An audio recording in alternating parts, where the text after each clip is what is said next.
தேவனுக்கே மகிமை உண்டாவதாக. இந்த புதிய நாளிலும் கர்த்தர் உங்களுக்கு அருளும் ஆறுதலின் மன்னா.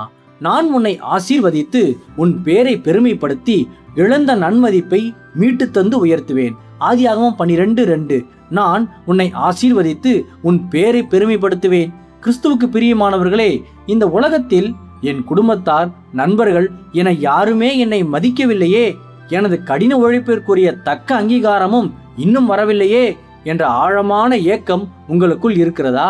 கலங்க வேண்டாம். நான் உன்னை ஆசீர்வதித்து உன் பேரை பெருமைப்படுத்துவேன் என்று தவித்துக் கொண்டிருக்கும் உங்களுக்குத்தான் கர்த்தர் என்று வாக்குத்தத்தம் செய்கிறார்.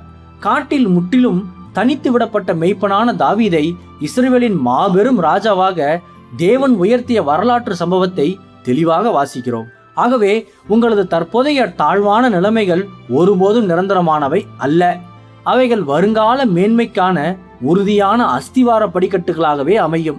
மனிதர்கள் உதாசீனப்படுத்தினாலும் கர்த்தர் பேரில் முழு நம்பிக்கையோடு காத்திருங்கள்.